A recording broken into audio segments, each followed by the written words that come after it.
Bon, mes chers collègues, nous poursuivons notre série d'auditions avec celle de M. Jérôme Bonnet, préfet du Gard depuis août 2023 même, étant gardois, comme tout le monde sait, installé le 21 août 2023 précisément.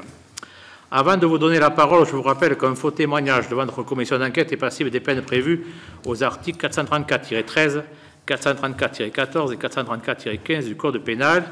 Je vous invite, ça me fait drôle, Monsieur le Préfet, à prêter serment de dire toute la vérité, rien que la vérité, en levant la main droite et en disant « Je le jure ». Je le jure. Merci, Monsieur le Préfet. Et également, je dois vous demander si vous auriez d'éventuels liens d'intérêt avec l'objet de notre commission d'enquête. Aucun lien d'intérêt, Monsieur le Président. Merci. Alors, je rappelle rapidement pour nos internautes, puisque cette audition est retransmise en direct sur le site du Sénat, que ce dernier a constitué le 20 novembre dernier une commission d'enquête sur les pratiques des industriels de l'eau en bouteille. Au début de l'année 2024, plusieurs médias ont révélé les pratiques illégales de certaines entreprises du secteur des eaux embouteillées, en particulier le recours à des traitements interdits sur les eaux minérales naturelles et de source. Notre commission d'enquête du Sénat vise à faire la lumière sur ce dossier, sous réserve des éventuelles procédures judiciaires en cours. Donc nous poursuivons cette série d'auditions visant à mettre en lumière l'action des autorités à l'échelle locale en ce qui concerne les exploitants d'eau minérale naturelle. En tant que préfet du Gard, vous avez suivi depuis août 2023 la mise en œuvre du plan de transformation de Nestlé Water consistant en le retrait des traitements interdits.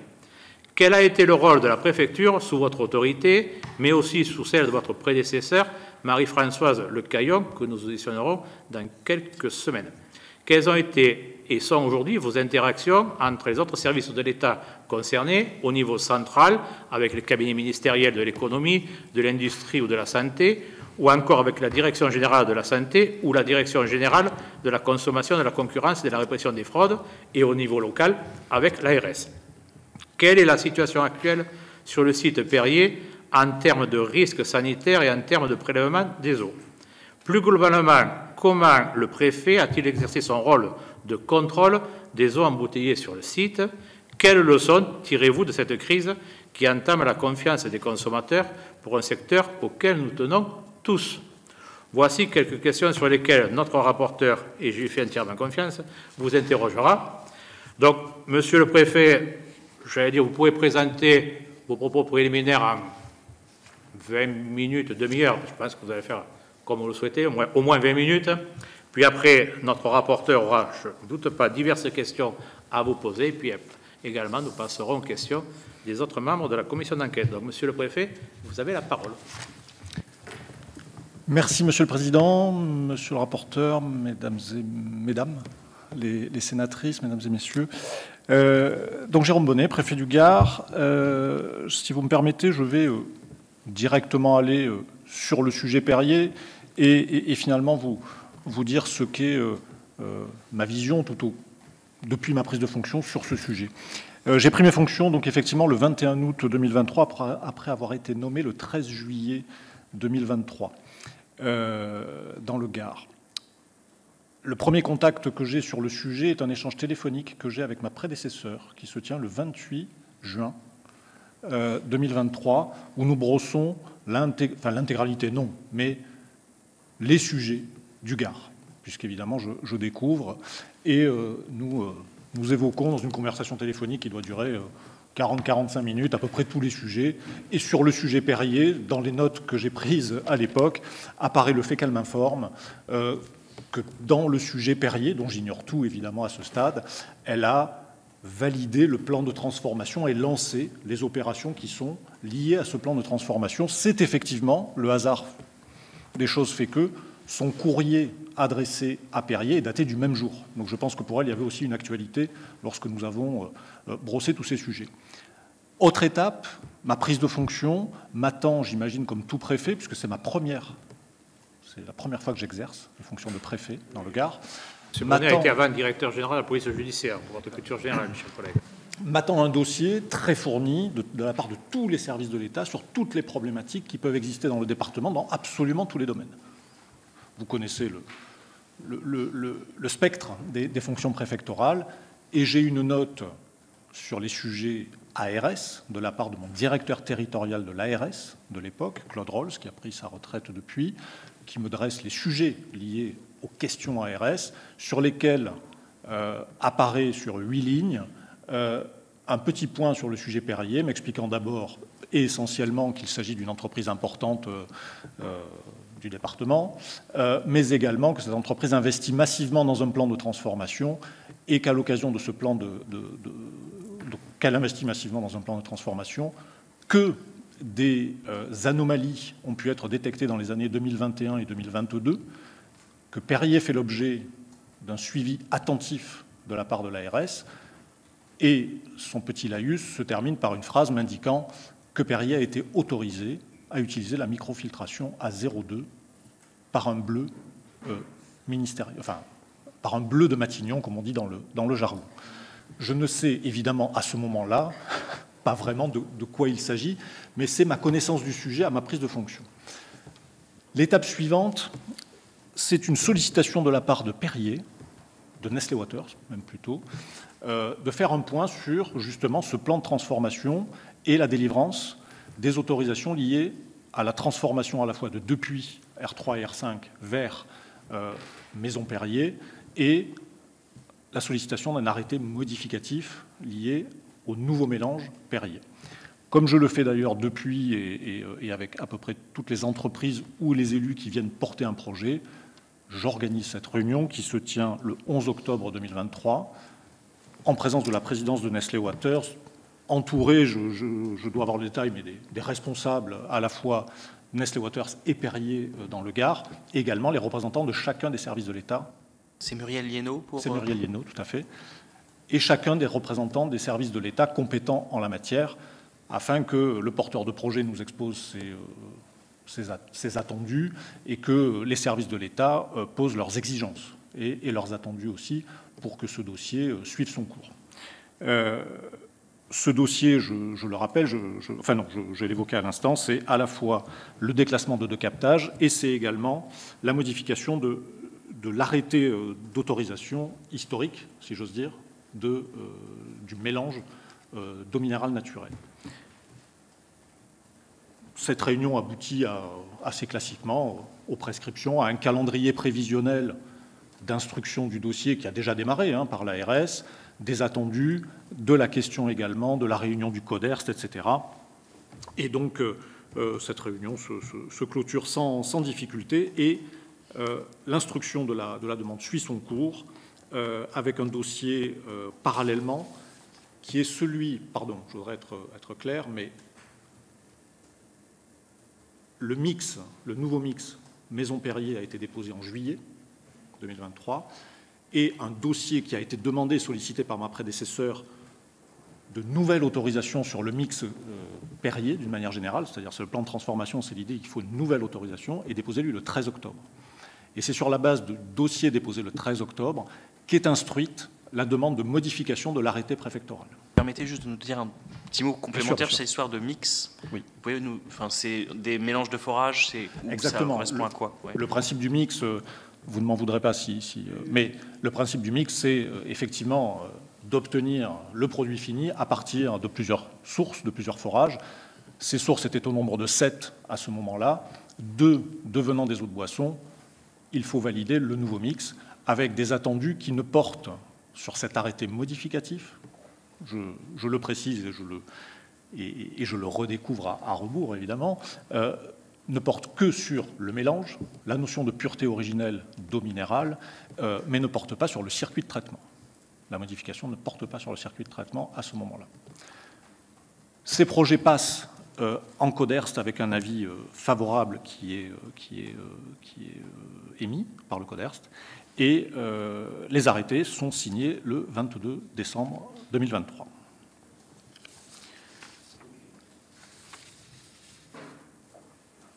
Si vous me permettez de dérouler le temps de mon...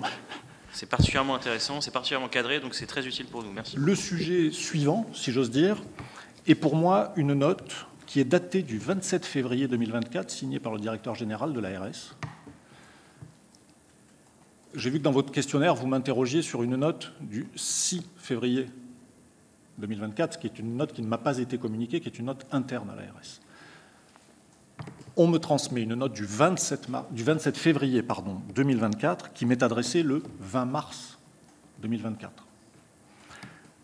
Cette note concerne donc la qualité des eaux brutes qui se dégrade de façon plus fréquente, me dit l'ARS, depuis le retrait des traitements, les fameux traitements retirés selon moi le 10 août 2023. Et en tout état de cause, me dit l'ARS, la qualité des eaux brutes apparaît incompatible avec, à terme, une éventuelle autorisation. Il y a, selon l'ARS, un avant et un après le retrait des traitements interdits UV et charbon actif.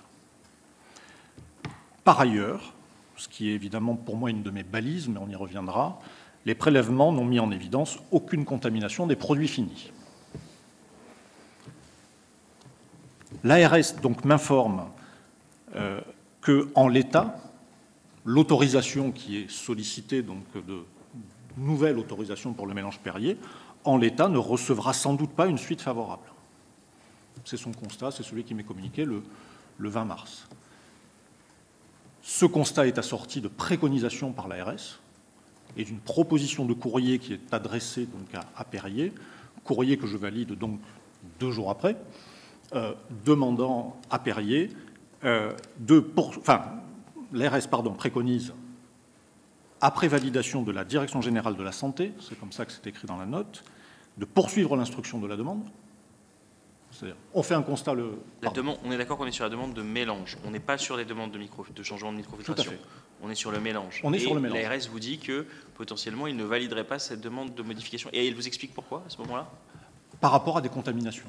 C'est-à-dire que la qualité des eaux brutes, c'est ce que je comprends et ce que je dis, la qualité des eaux brutes, en l'état, ne permettrait pas, et que donc il convient de poursuivre cette instruction. Il convient de désigner un hydrogéologue en matière d'hygiène et il convient de renforcer la surveillance des 5 forages. C'est la teneur du courrier que j'adresse donc le 22 mars à Perrier, donc 2 jours après cette alerte par l'ARS.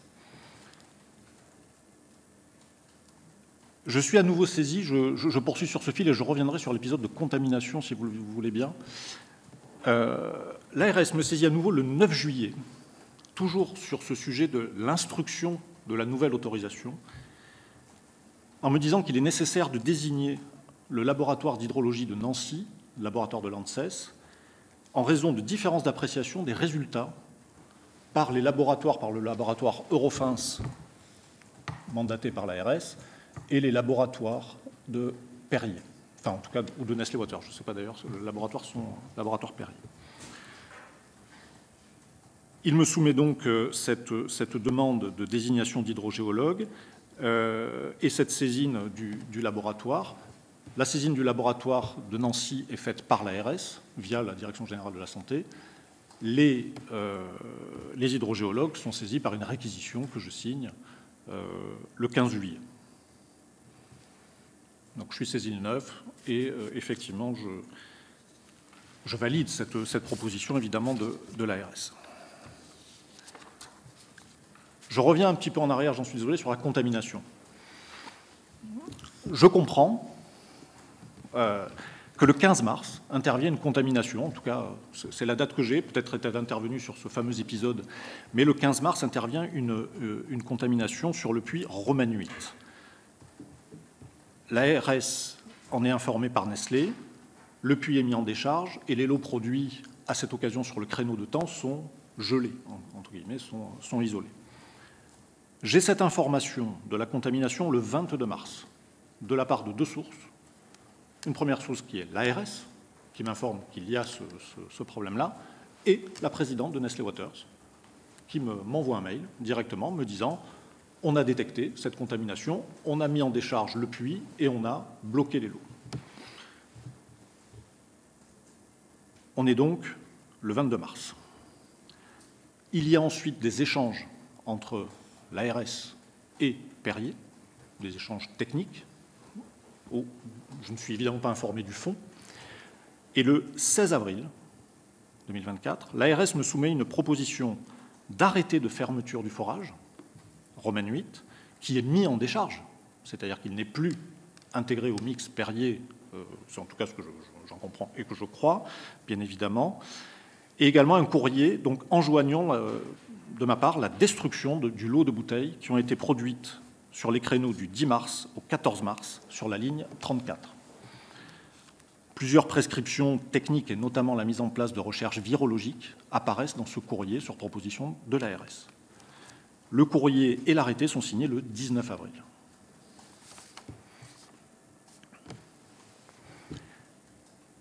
Autre séquence. Juste une question, pardon. L'arrêté contient aussi la partie virologique ou l'arrêté contient seulement la partie destruction?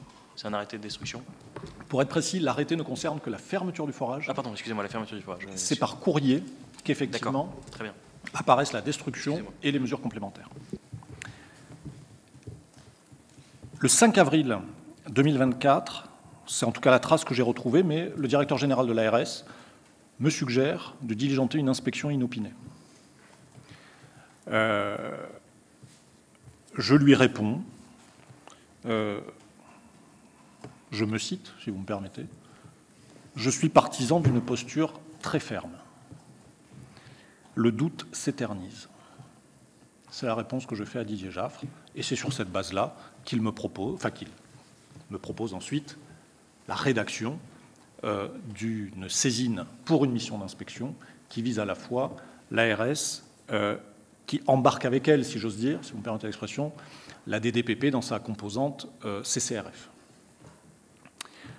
Donc la lettre de mission est signée le 28 mai et l'inspection se déroule donc le 30 mai, avec comme objectifs principaux, mais vous avez tout ça, la vérification de la décharge, de la mise en décharge de Romaine 8, la destruction des lots de bouteilles, le respect des proportions issues du nouveau mélange, l'étude du process analytique interne, le démantèlement effectif des traitements, la traçabilité des process entre les deux types d'eau.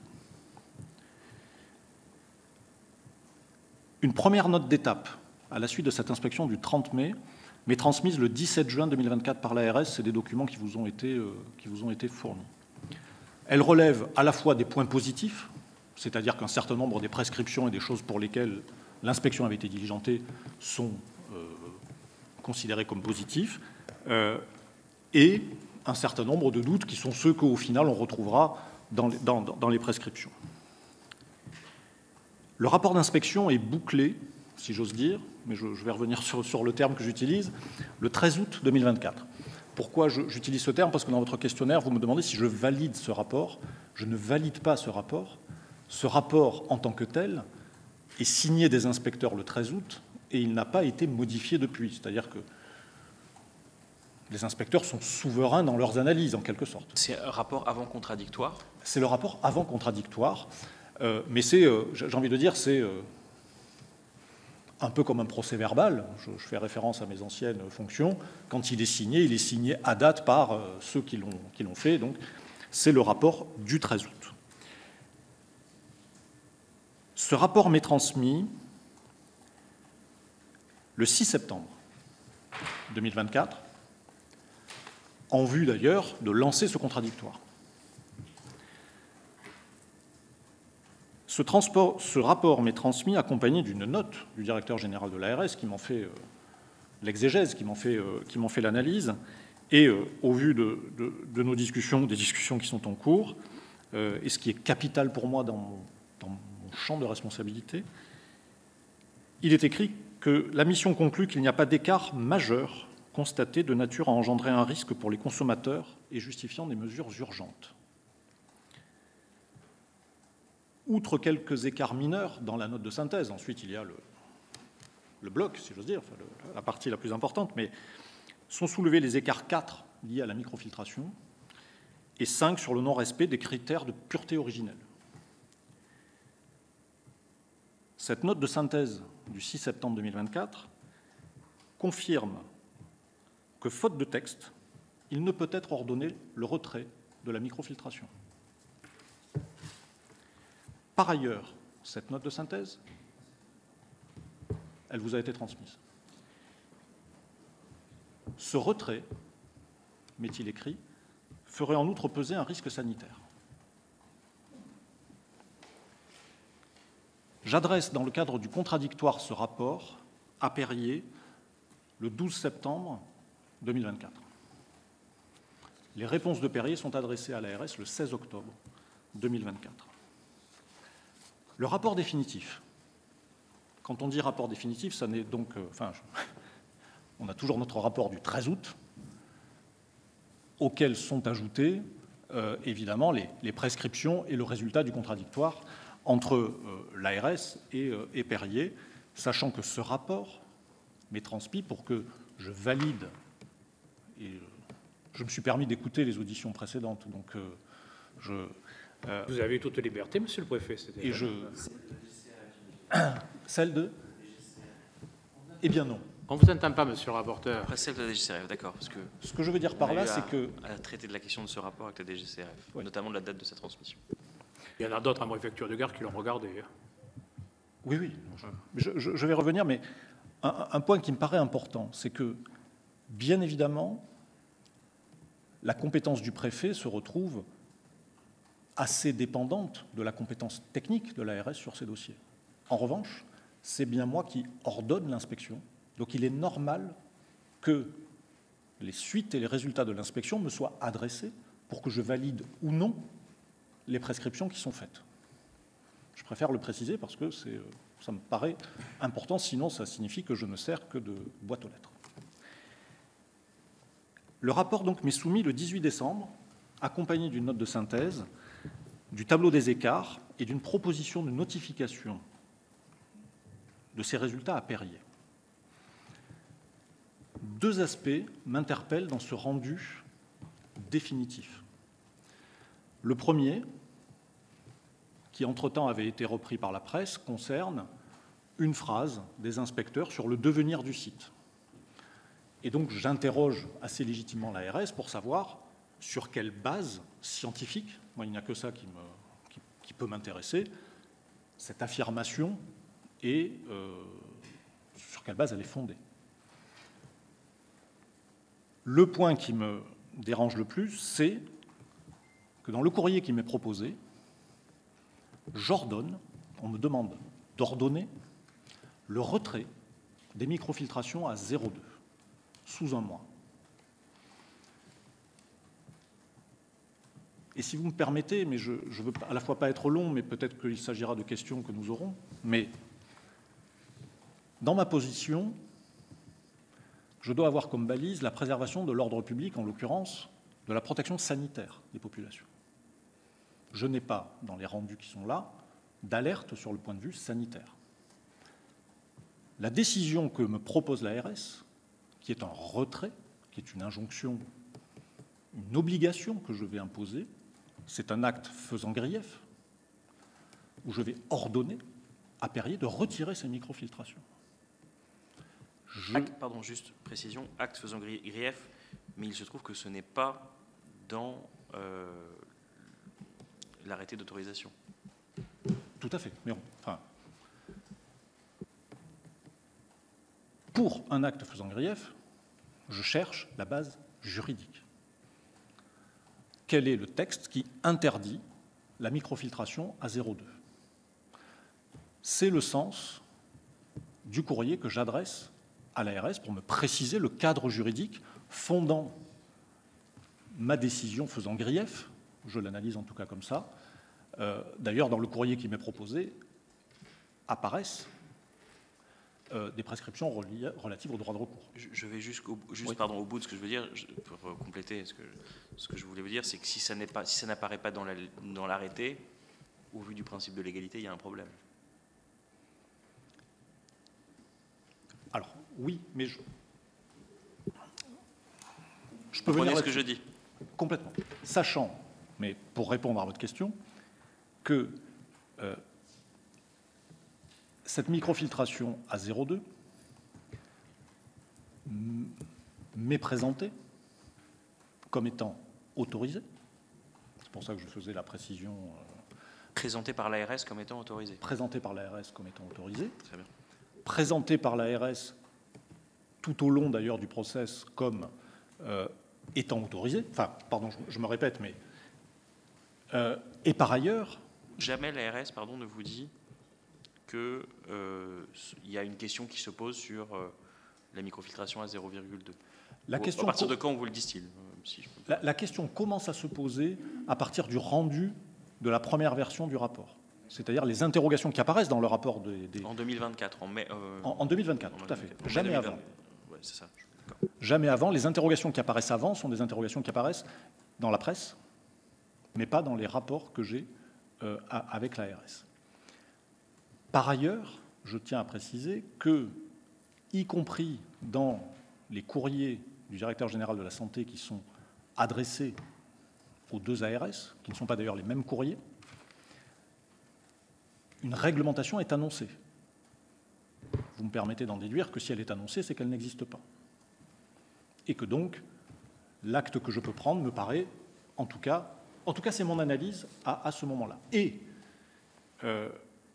sans venir à ma conclusion, puisque finalement je me dois de prendre une décision, je reviendrai sur les échanges. La seule chose que je déduis des textes, à ce moment-là, et qui apparaît dans l'arrêté notamment de 2007, c'est cette notion qu'on ne doit pas porter atteinte au microbisme de l'eau et donc à sa pureté originelle. C'est en tout cas... Là, nous sommes quand, s'il vous plaît? Nous sommes à quel moment pour vous? Donc là, nous sommes, pardon, mais je vais, si vous voulez, mais... Oui, parce que c'est juste pour savoir si vous avez déjà reçu à ce moment-là, via l'ARS, l'instruction de la DG Santé dans ses courriers, qui vous fait état de à 0,2 non. Alors, je le reçois, je pense que je le reçois... C'est un des points d'interrogation pour nous importants. Il faut que je vérifie, mais je crois que je le reçois après mon interrogation vis-à-vis de l'ARS. C'est-à-dire que cela fait partie, dans la réponse que me fait l'ARS sur mes interrogations juridiques, cela fait partie des références qui me sont envoyées. Autre référence qui m'est envoyée. Vous pourrez peut-être nous le confirmer par écrit. Oui, bien sûr. Pour éviter, comme on est sous serment. Voilà, tout à fait. Dans les éléments d'ailleurs qui me sont adressés lorsque je pose cette question, me sont adressés un certain nombre de références vers lesquelles je vais.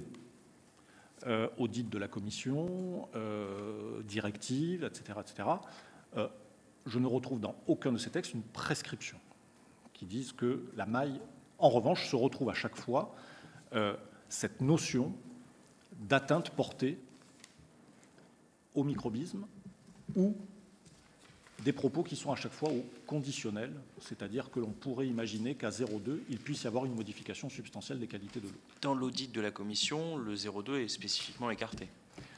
Alors, dans la conclusion telle que je l'analyse, c'est assorti d'un conditionnel, c'est-à-dire qu'on considère qu'à 0,2, on pourrait...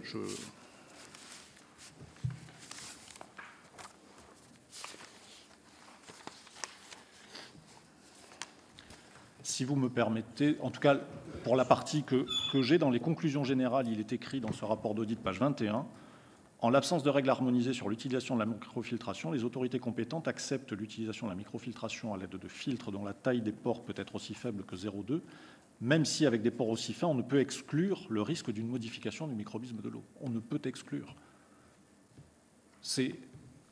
Encore une fois, moi je fais une différence importante entre ce qui, à mon sens, relève de recommandations, relève d'avis, mais pas de droit. C'est en tout cas moi, la lecture que j'en ai. Et pour moi, la seule référence juridique, qui est celle qu'on va retrouver dans mes conclusions, reste celle que la microfiltration, en l'occurrence, puisqu'on parle d'elle, ne doit pas porter atteinte au microbisme de l'eau.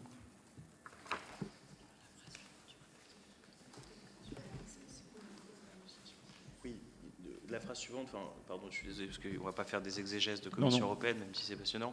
Dans la phrase suivante, c'est ce n'est pas conforme à la législation européenne. Vous êtes d'accord? Non, mais toute la réponse est au bout de la phrase. Très bien, mais quels sont mes visas? La directive qui ne le dit pas. Ce que je veux dire, c'est qu'à ce moment-là, je cherche le texte qui interdit. Mon sujet n'est pas de dire que la microfiltration est autorisée. Mon sujet est de dire qu'il n'y a pas, à mon sens, de texte de droit positif, puisque d'ailleurs même la Direction générale de la santé annonce que ce droit positif arrive. Alors, on est quand même dans une situation, si vous me le permettez, où les arrêtés préfectoraux viennent préciser ce qui est autorisé. Et donc on est dans une matière où la microfiltration, d'ailleurs vous le savez bien, puisqu'il y a à l'instruction un dossier depuis 2023 où il vous est demandé de statuer sur cette microfiltration. Donc le sujet est posé, en fait. Et je ne vois pas très bien, pour le coup, vous avez à vous prononcer en tenant compte de la législation. Et aujourd'hui, et vous êtes dans une situation où, déjà, au départ, vous avez des microfiltrations qui sont en place qui sont irrégulières. Donc vous partez d'une situation d'irrégularité. Je pars d'une situation, au regard des arrêtés préfectoraux, qui est irrégulière, et la connaissance que j'en ai est qu'elle a été autorisée depuis par un arbitrage issu d'une réunion interministérielle. C'est l'état pour moi de la situation. Et je rappelle... Juste, pardon, j'insiste là-dessus. Donc en effet, vous vous référez au bleu, ce qui peut être tout le monde s'est référé à ce bleu, en tout cas au moment pour un préfet. Mais est-ce que vous avez d'autres échanges à ce moment-là sur le 0,2, parce que vous êtes quand même à la fois sous une pression médiatique, il y a quand même des sujets qui sont en train d'émerger. Vous ne parlez de ce sujet qu'avec votre directeur d'ARS, ou bien vous avez des discussions en centrale, des discussions avec les cabinets? Est-ce que les cabinets vous passent des instructions? Non. D'accord. Et est-ce que vous avez des discussions avec les cabinets? J'ai eu un échange avec le directeur de cabinet du ministre de la Santé le 15 janvier. De cette année? À la suite, effectivement, du courrier que j'adresse, simplement à mon initiative, pour expliciter le pourquoi nous avons signé ce courrier avec le directeur général. Mais vous êtes quand même dans une situation où vous avez une instruction, pas une instruction, des éléments de la DGS qui sont redescendus vous disant 0,2, ça ne va pas. Vous avez cette instruction de la Commission qui vous dit que c'est contraire aux droits de l'Union européenne. Donc vous avez quand même les autorités sanitaires, les autorités européennes dont suivent les textes qui vous donnent cette information, mais vous ne l'appliquez pas. Non, je ne l'applique pas pour deux raisons. J'y reviens. Encore une fois, la première, c'est que mon analyse juridique ne me permet pas de m'adosser à un texte. Enfin, je suis désolé d'être insistant là-dessus, mais en tout cas, c'est l'état de mon raisonnement à ce moment-là. Et deux, j'ai une alerte de l'ARS qui me dit qu'il y a un risque sanitaire si en plus c'est retiré. D'accord. Et jamais l'ARS à ce moment-là ne vous met en perspective, en possibilité, le déclassement des eaux et la remise des traitements qui étaient illégaux mais qui pour des eaux de boisson sont légaux, ou la possibilité de l'arrêt de la production. Jamais cette possibilité n'est ouverte ou discutée avec vous? Jamais. D'accord. Et permettez-moi de considérer que l'exigence que je formule auprès de Perrier le 20 janvier, c'est-à-dire lors de la transmission du rapport et des conclusions, bien évidemment, la plupart des conclusions relèvent de compétences qui sont propres à l'ARS et que je ne remets pas en question. À la fois, j'assume ma responsabilité, mais je ne vais pas aller au-delà de mes compétences techniques. En revanche, sur ce sujet qui impose à Perrier de faire cette preuve-là, sans vouloir être, mais est inédit dans le process. C'est-à-dire que l'exigence que je pose à Perrier le 20 janvier, sous 2 mois de faire cette démonstration, est une exigence qui jusqu'ici n'a pas été portée. Tout à fait. Et c'est un des sujets que nous avons. Pardon, je vous laisse peut-être finir. C'est bon, vous avez terminé? En tout cas, sur ce... Oui, pardon, j'en ai terminé, puisque c'était le process, si vous voulez, le plus récent était celui de l'issue de l'inspection. Je vous donne la parole pour continuer à poser vos questions, monsieur le rapporteur, parce que déjà, vous avez mais il n'y a pas de problème. Il y a plus, la prose sans le savoir. Ça permettait d'être interactif par rapport au propos de monsieur le préfet. Donc, vous avez la parole, monsieur le rapporteur, pour d'autres questions complémentaires. Oui. D'abord, merci beaucoup, parce que vous efforcez d'être clair dans vos réponses et dans le déroulé, en tout cas, des faits, et c'est vraiment très appréciable. Peut-être, d'abord, vous donner un point d'étonnement sur lequel j'aimerais vous faire réagir. Lorsqu'il s'agit de déclasser les forages, tout ça est bouclé en 3 mois. Lorsqu'il s'agit de traiter la question des microfiltrations, tout cela n'est pas bouclé en 2 ans. Pourquoi? Sur la première partie de votre question, j'ai envie de dire qu'il est plus facile de déclasser que de maintenir, en quelque sorte. C'est-à-dire que... Je trouve que c'est une décision quand même beaucoup plus lourde. Alors, le déclassement, attention, le déclassement est là aussi par rapport à votre questionnaire, ne relève pas d'une décision préfectorale qui consiste à rétrograder des forages. La question du déclassement est une demande du pétitionnaire qui souhaite que 2 forages se transforment en un autre type d'eau, en l'occurrence de l'eau de boisson. Donc ça n'est pas, de ma part, et en tout cas c'est là aussi comme ça que je le comprends, une espèce de label que je donnerai à des forages, les faisant, le cas échéant, régresser. C'est-à-dire que, quand bien même d'ailleurs, sur proposition de l'ARS, parce que c'est compliqué pour moi de le faire spontanément, mais quand bien même tel ou tel forage deviendrait totalement impropre à la production d'eau minérale, il ne serait pas automatiquement déclassé en eau de boisson. Ce serait le retrait de son autorisation. Bien sûr. Il n'y aurait que dans le cas où le pétitionnaire souhaite en faire autre chose, et qu'il montre qu'il met en place des traitements qui le permettent. Exactement, qu'il va, après instruction, être autorisé. Donc là, cette démonstration a été faite. C'est-à-dire qu'ils ont, j'imagine, remis les traitements illégaux dans le cadre de l'eau minérale en place dans le cadre de l'eau de boisson. Complètement. Maison Perrier. C'est pour ça que vous avez autorisé. Est-ce que vous êtes d'accord avec moi que quand même 2 ans pour l'instruction de votre service instructeur lorsqu'il s'agit de la microfiltration et 3 mois lorsqu'il s'agit de la question du classement, parce qu'il y a quand même des vérifications à faire. Est-ce que les traitements ont été remis? Qu'est-ce qui est proposé? Est-ce que ça vous surprend? Est-ce que vous trouvez ça normal? Alors, que le dossier, parce que votre citation, je l'ai trouvée très très belle d'ailleurs, le doute s'éternise. Et je trouve que dans cette affaire, beaucoup de choses s'éternisent. Et ça pourrait être le titre du rapport presque. Donc si vous voulez, non mais sans plaisanter, il y a quand même quelque chose... Qui ne s'y plaît pas, monsieur le rapporteur, attendez notre audition. Voilà, vous avez raison, monsieur le président. Mais il y a quelque chose de cet ordre-là. Vous voyez, on a l'impression qu'il y a une espèce de torpeur administrative qui s'empare sur ce sujet des administrations, justement. Donc je voudrais avoir votre regard. Est-ce que vous avez quand même un petit peu pressé à des moments en disant ça va bien cette instruction qui dure? Enfin, comment vous l'avez analysé? Alors, pardon, mais sans vouloir vous corriger, ça a duré un petit peu plus de 3 mois pour Maison Perrier, puisque je crois que la demande est déposée. Et un peu plus de 2 ans. Vous pouvez mettre aussi juillet, mais bien évidemment, c'est long et trop long. La question ne vient pas, à mon sens, d'une inertie, d'une hésitation des agents de l'ARS. Et je vais revenir d'ailleurs sur la manière dont je travaille avec eux, mais en effet, les allers-retours entre administration et pétitionnaire, Perrier,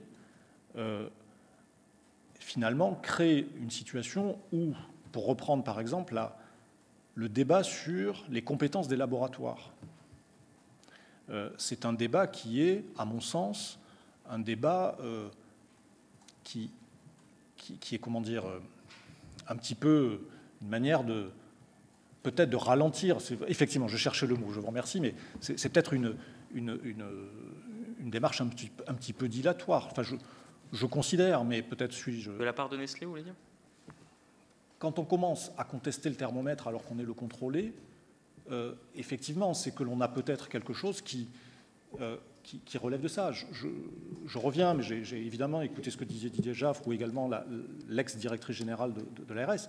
Ce sont des services de l'État avec des fonctionnaires dont je loue le dévouement, mais qui, face à des monstres industriels, ont à gérer des données, des quantités de données qui sont phénoménales et dans lesquelles il faut qu'ils arrivent à trouver cette vérité, cette assurance pour, in fine, d'ailleurs, me permettre de prendre la bonne décision. Donc, ce sont effectivement des process qui sont longs, qui ont été perturbés, et les différentes notes dont on a discuté tout à l'heure en témoignent, ont été perturbées, évidemment, par des épisodes qui ont inquiété l'ARS. Et le fait de vouloir compléter le dossier d'instruction, le fait de vouloir aller plus loin, le fait de saisir les hydrogéologues, qui d'ailleurs est une formalité obligatoire, me semble-t-il, mais les hydrogéologues, c'est 3 hydrogéologues qui ont été requis, c'est pas un. Lesquels hydrogéologues n'ont pas encore rendu leur rapport après avoir été requis en juillet. Oui, M. Jaffre a mis en cause la grève des hydrogéologues comme une explication C'est effectivement quelque chose qui m'a été indiqué, j'en ai été informé, une grève qui, me dit-on, a duré des mois. Je me permets de dérouler les questions pour aussi voir les décisions et les non-décisions qui ont été prises. Dès le 6 février 2024, c'est de ça un an, le compte-rendu d'une réunion qui est interne à l'ARS mentionne qu'au regard de ce résultat, seul le captage Romaine 7 répondrait à la définition d'une eau minérale naturelle au sens de la pureté originelle. Votre courrier au directeur du site de Nestlé en date du 22 mars réitère ce constat de non-conformité de l'eau brute des forages aux critères de pureté originelle et les mesures prises à ce moment-là. Pour le coup, la question de la pureté originelle s'est posée clairement dans la directive, les mesures prises à ce moment-là, c'est le renforcement de la surveillance analytique par la recherche de virus et le maintien du contrôle hebdomadaire.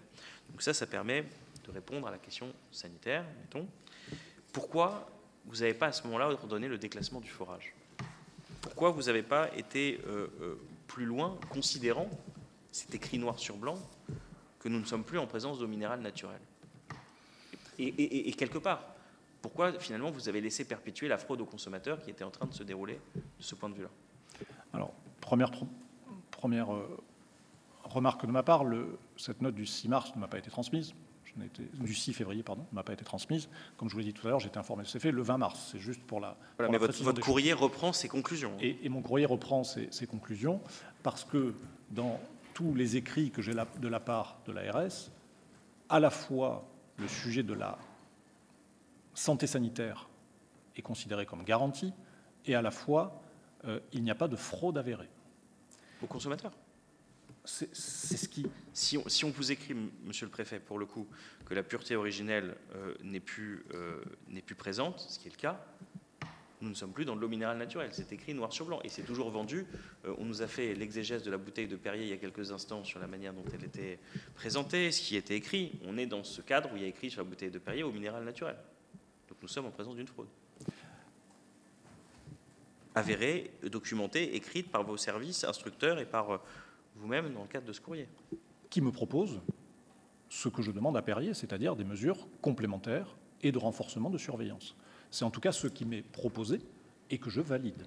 Et vous trouvez, avec le recul et ce que nous sommes en train de nous dire, vous trouvez ça proportionné par rapport à la fraude aux consommateurs qui est en train de se jouer?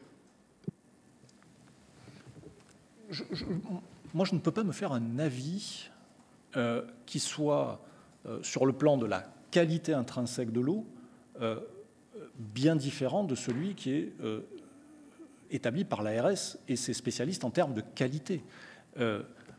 Moi, si l'ARS m'avait dit, L'ARS dit ce n'est plus l'eau minérale naturelle, en gros, je résume, au sens de la pureté originelle. Ce que l'ARS vous a dit. Et ensuite, me dit-elle, cela justifierait... Sur les modalités, ce que vous incriminez, ce sont les modalités d'action que vous propose votre service instructeur. Je n'incrimine rien. Je dis juste qu'ils font un constat qui est un constat ses conclusions. Ouais. Sérieux. Le constat qu'ils font est un constat préoccupant. Et en regard de ce constat, ils me délivrent un certain nombre de préconisations que je suis. Alors, j'entends, je vois moi là un problème sérieux qui n'est pas, à mon avis, résolu par la proposition qui vous est faite. Ce constat de non-conformité des eaux minérales, des eaux brutes, aux critères de pureté originelle, selon vous, à l'état de votre connaissance, pourrait-il être réitéré aujourd'hui pour Roman 4, 4 bis et 6? Je ne sais pas. D'accord.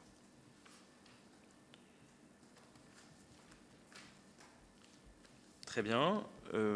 Juste pour comprendre sur ce que vous avez fait aujourd'hui, vous avez demandé à l'industriel de doter les filtres A02 d'ici le 20 mars.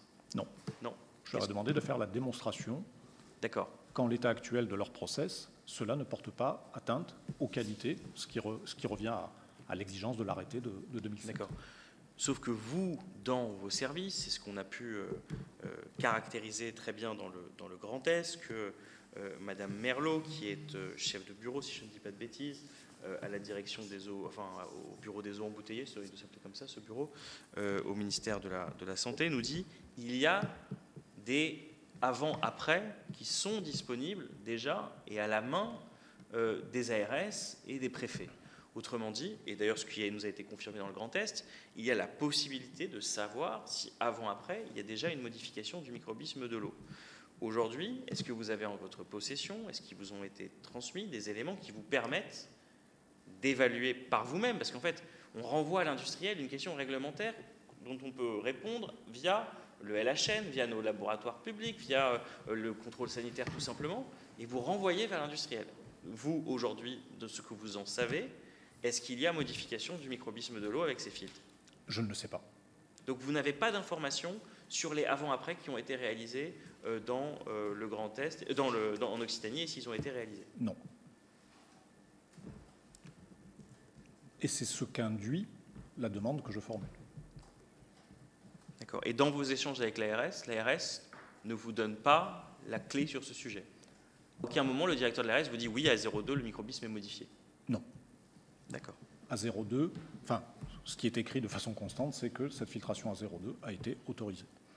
C'est ce qui m'est exposé. Et alors, qu'est-ce qui se passe si Perrier n'apporte pas la preuve qu'il est en situation? Qu'est-ce que vous faites? Écoutez, il faudra voir quelle est la réponse. Si cette démonstration n'est pas faite, j'imagine que vous y avez pensé. On parle de quelque chose qui arrive dans moins d'un mois et demi maintenant. Bien sûr. Qu'est-ce que vous avez de près? Je soumets des prescriptions à Perrier qui me semblent être celles prévues par les textes et le droit positif. Si effectivement il n'y répond pas, cela remettra en cause les arrêtés d'autorisation d'exploitation. D'accord. J'aimerais revenir sur la destruction qui date d'avril 2024. Brièvement, parce qu'on a déjà discuté, on a eu quelques réponses avec monsieur Jaffre tout à l'heure, mais peut-être que vous avez écouté l'audition? Oui. Vous êtes d'accord avec tout ce qu'il a dit? En effet, on a eu un petit délai, on va dire, entre le moment du rapport qui a pu laisser entendre qu'on n'en avait pas la preuve, à ma connaissance, mais on ne s'est pas concerté avec Didier Jaffre avant, à ma connaissance, les certificats ont été adressés, et dans le cadre du délai qui a été laissé à l'industriel, manifestement les services sont en train de faire le récollement entre les certificats adressés et les exigences attendues. Donc manifestement, c'est un doute qui est levé, mais dont j'attends le retour puisque j'en suis le prescripteur. D'accord.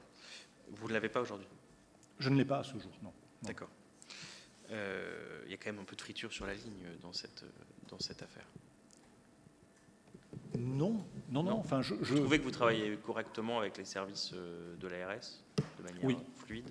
Oui, et je l'évoquais tout à l'heure, mais il m'est arrivé à plusieurs reprises pendant ce process de réunir l'intégralité des services concernés pour justement faire le point, que les services s'harmonisent. Je crois que Didier Jaffre a dit que nous travaillons main dans la main. Nous travaillons, effectivement, nous communiquons. Lorsque, par exemple, je vous donne un exemple, c'est que les conclusions du rapport, j'ai demandé à avoir l'ensemble des services autour de moi pour comprendre ces enjeux. Le sujet, au mois d'octobre, j'ai fait une réunion au mois d'octobre avec l'intégralité des services, était de savoir quel était le statut juridique de cette microfiltration. Moi, j'ai un côté très, peut-être pas suffisamment, mais légaliste, c'est-à-dire, est-ce que c'est autorisé, est-ce que c'est interdit? Et le discours, encore récemment, y compris dans les courriers du DGS, c'était de dire on attend la réglementation. Et ce que je veux dire par là, c'est que j'ai réuni les services pour justement en débattre. Donc le lien et la communication est faite. Je connais personnellement, je connais physiquement, j'ai eu des discussions avec les agents de l'ARS qui instruisent ces dossiers. Donc nous ne sommes pas dans des tuyaux d'orgue. Alors après, on peut considérer que les choses avancent pas assez bien. Je concède que... En tout cas, à des rythmes différents selon les dossiers. C'est ça qu'on observe sur la microfiltration par rapport... Si vous voulez, nous, si je vais au bout, qu'est-ce qui me surprend? La question que vous avez posée à Perrier aujourd'hui, vous pouviez la poser il y a 2 ans, en 2023, de lui demander d'apporter la preuve de ce qu'il disait sur la microfiltration et sur le microbisme de l'eau. Pourquoi aujourd'hui et pas il y a 2 ans? Vous comprenez le sens de la question? On a l'impression, en effet, que tout s'éternise. Je prends vos mots pour les retourner contre vous, j'en suis désolé, mais en l'occurrence... Pardon. Je comprends l'interrogation, mais sans être... Je n'étais pas là il y a 2 ans. Et à compter du moment où ce sujet est problématique, justement, j'estime réagir. C'est-à-dire que, en revanche, j'ai un débat, je ne vais pas y revenir, juridique sur la manière d'y réagir, certes, c'est mon analyse et celle de mes services, mais la réaction est là, en tout cas pour ce qui concerne ma connaissance du sujet. D'accord. Une question, vous avez évoqué votre parcours, et donc ça vous donne une sensibilité aux questions juridiques, judiciaires.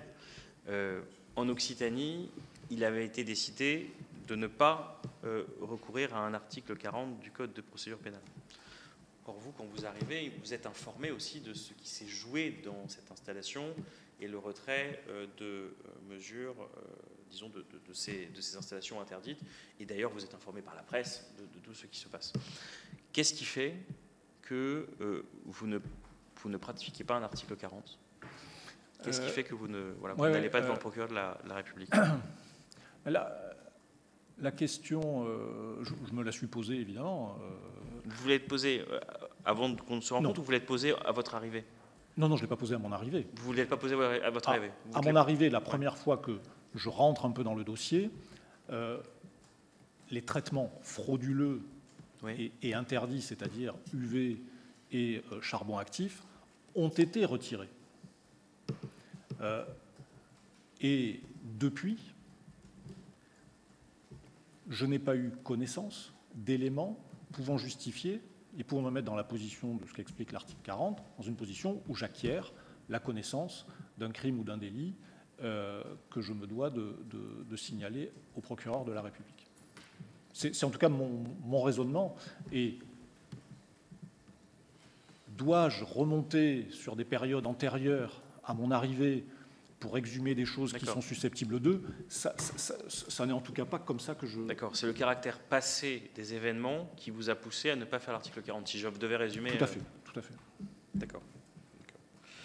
Vous évoquiez tout à l'heure, je terminerai par là, après je pourrai passer la parole à mes collègues. Monsieur le Président, si vous en êtes d'accord. Vous avez évoqué tout à l'heure ce coup de fil après votre courrier. Bon, je ne reviens pas sur l'épisode du courrier où votre ARS vous dit, vos serviteurs vous disent une chose, vous décidez de le questionner auprès de la centrale. Vous avez ensuite cet échange téléphonique. Qu'est-ce qui se dit dans cet échange téléphonique? Est-ce que la solution que vous nous proposez aujourd'hui sur les 3 mois est nourrie de cet échange téléphonique sur la démonstration de... Qu'est-ce qui se discute avec le cabinet? Très clairement, je porte connaissance, je porte à la connaissance du directeur de cabinet, Michael Galli, l'interrogation que nous avons et que nous avons transmise. Ce dont il prend bonne note, mais je n'ai pas de position qui me soit donnée, ni dans un sens, ni dans l'autre. Et depuis, vous n'avez eu aucune position de la centrale, ni réponse à votre courrier La seule réaction à mon courrier, qui d'ailleurs, pour être précis, le courrier est daté du 14, adressé par mail, donc reçu le 14. Oui. J'ai cet échange téléphonique le 15 avec le directeur de cabinet, mais dès le 14, le directeur général de la Santé me met en copie d'un message qu'il adresse au directeur général de l'ARS, dans lequel il dit qu'il ne modifie pas sa position dans le courrier qui est en pièce jointe de sa réponse. Ce courrier est le courrier adressé à la DG ARS Grand Est, et je ne trouve pas dans son courrier les motifs juridiques et l'assise juridique que je recherche, puisque ce courrier annonce encore une fois que la réglementation est à venir. C'est la seule réaction que j'ai eue à ce courrier. D'accord. Donc en fait, on est quand même dans une situation, pardon pour nous, parlementaires, où un préfet fait des arrêts de rébellion vis-à-vis de la Direction générale de la Santé. Ce n'est pas un arrêt, mais si vous voulez, on a une situation où l'autorité centrale et la préfecture ne sont pas d'accord sur le texte, et où le préfet refuse d'engager ce qui lui est conseillé par la Direction générale de la Santé. On est d'accord qu'on en est là? Parce qu'aujourd'hui, lorsque vous demandez de faire la preuve du 0,2, alors même que la Direction générale de la Santé vous dit à 0,2 c'est interdit, vous êtes en contradiction avec la Direction générale de la Santé, vous le voyez. Alors, la Direction générale de la Santé ne s'est pas adressée à moi.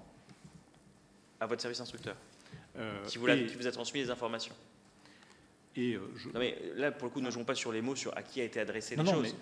La Direction générale de la Santé a émis une préconisation, qui est de considérer qu'à 0,2, le microbisme est modifié. Par ailleurs, une analyse avant-après de votre ARS aurait pu vous conduire à ce même résultat. Vous vous trouvez dans cette situation où vous êtes en contradiction, vous assumez une décision et une demande vis-à-vis de l'industriel qui est en contradiction avec ce qui vous est dit par vos services instructeurs, puisque vos services instructeurs, enfin pas vos services instructeurs, pardon, si, par votre service instructeur et par la Direction centrale de la Santé. Est-ce qu'on est bien d'accord là-dessus? Je suis en désaccord avec une préconisation. Voilà. Mais comprenez bien que ça fait désordre. Sur un plan juridique, pas sur un plan... Mais ça fait désordre pour l'État d'avoir des personnes qui sont en charge des questions réglementaires et qui sont en désaccord sur la solution à apporter à un sujet. Vous voyez quand même le problème vis-à-vis de notre commission d'enquête. Pour autant, permettez-moi de vous dire que la réponse et ce que je demande à Perrier, jusqu'ici, n'a été formulé par personne. C'est-à-dire que cette exigence de faire cette démonstration, donc... Bien sûr, et c'est d'ailleurs un des sujets de cette commission. Vous avez effectivement, raison. qu'il y ait un débat juridique dans lequel peut-être ai-je tort, néanmoins je cherche quand même le texte, et j'entends le sujet de l'arrêté préfectoral, je l'entends, mais le sujet n'est pas dans les préconisations de l'ARS, il ne m'est pas écrit « Monsieur le préfet, Perrier contrevient à l'arrêté préfectoral gardois ». Ça ne m'est jamais écrit. Oui, mais vous le savez quand même. Mais non, au moment où émerge le sujet, je ne le sais pas. D'accord, mais aujourd'hui, vous le savez. Mais aujourd'hui, je le sais. Et donc, votre réaction pourrait être de demander une mise en conformité avec l'arrêté. C'est ce que je fais au travers, finalement, parce qu'on a quand même, mais vous l'avez noté vous-même, de longs mois, on peut même compter en années, où il a été accordé ces micro-filtrations. Donc, ma position est effectivement de dire, puisque j'en suis saisi, puisque ma réaction est de dire, je demande à Perrier de faire cette démonstration qu'ils sont dans les clous de ce que prévoit l'arrêté de 2007. C'est en tout cas mon raisonnement. D'accord. Je termine par la question que j'ai posée à M. Jaffre. En l'état de vos connaissances, tout ce que vous savez aujourd'hui, des analyses qui vous ont été transmises, des notes que vous avez reçues, est-ce que vous considérez que l'eau puisée à Perrier correspond toujours aux critères d'une eau minérale naturelle? Oui. Vous pourriez dire oui jusqu'à ce que la démonstration soit faite du 0,2. Oui, vous alliez au bout de ce que vous avez demandé. Mais complètement. Merci. Bon, merci, monsieur le rapporteur. Moi, j'aurais une question à vous poser, monsieur le préfet, comme j'ai posé à votre collègue préfète des Vosges. Est-ce que sur ce sujet-là, vous avez échangé tous les deux, entre préfets? Et deux, est-ce que, la même question que j'ai posée à la préfète des Vosges, est-ce que vous avez visité le site de Perrier? Alors, monsieur le président, sur le premier point, et je suis désolé de revenir un tout petit peu en arrière, lorsque je demande à la direction générale de l'ARS de m'apporter les éléments juridiques pouvant fonder la décision qu'il me propose de prendre, dans l'argumentaire qui m'est donné, apparaît le fait que mon homologue des Vosges a adopté cette posture qui est préconisée. Assez naturellement, effectivement, je l'appelle, je discute avec elle de ce sujet juridique et je m'aperçois que ça n'est pas la posture qu'elle a prise, celle qui m'est proposée par la DG Occitanie, mais que la position qu'elle a prise est celle qui apparaît dans ses arrêtés, et bien celle que j'impose in fine à Perrier, c'est-à-dire de faire cette démonstration. C'est l'échange que nous avons eu, et je crois que c'est le seul, on s'est appelé 2-3 fois, mais ça a été l'échange, où on a partagé nos points de vue, et je ne veux pas parler à sa place, et elle était là avant moi, elle partageait mon point de vue, c'est-à-dire sur le fait qu'il nous manquait un élément de droit positif. Voilà. Ce n'est pas le contenu, c'était savoir si elle échanger, voilà. Après, mais je vous dis pour avoir des discussions entre préfets. Mais je vous dis tout. Deuxième point, la visite chez Perrier. Alors, j'y suis allé. J'ai refusé d'aller à une visite qui était une visite un petit peu de communication qui s'est tenue au mois de septembre, je crois, 2024. En revanche, j'ai souhaité y aller au même titre que je vais visiter les différents sites industriels importants, ou pas importants d'ailleurs, enfin ils sont tous importants, du Gard. Donc j'ai demandé explicitement à l'entreprise Perrier de m'organiser une visite ressemblant à toute visite d'une entreprise, c'est-à-dire visiter l'outil de production, discuter avec eux de leurs problématiques, etc. Et j'ai souhaité qu'à l'occasion de cette visite, qui est d'ailleurs éloquente, mais je crois que vous allez...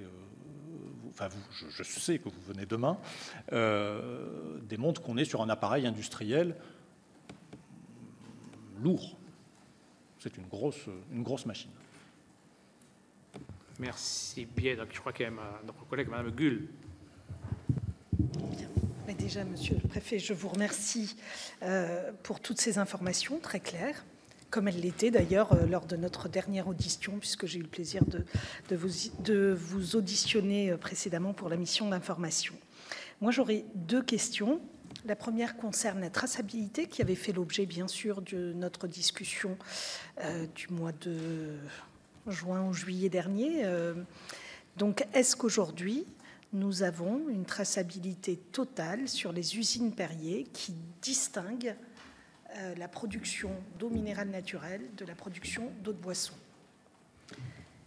Ça, c'est ma première question. Et toujours sur ce sujet, d'ailleurs, c'est vous qui l'avez, enfin, pas qui l'avez soulevé, mais oui, ça a été soulevé lors d'une inspection que vous avez demandée, plutôt, puisque c'est cette inspection du mois de mai.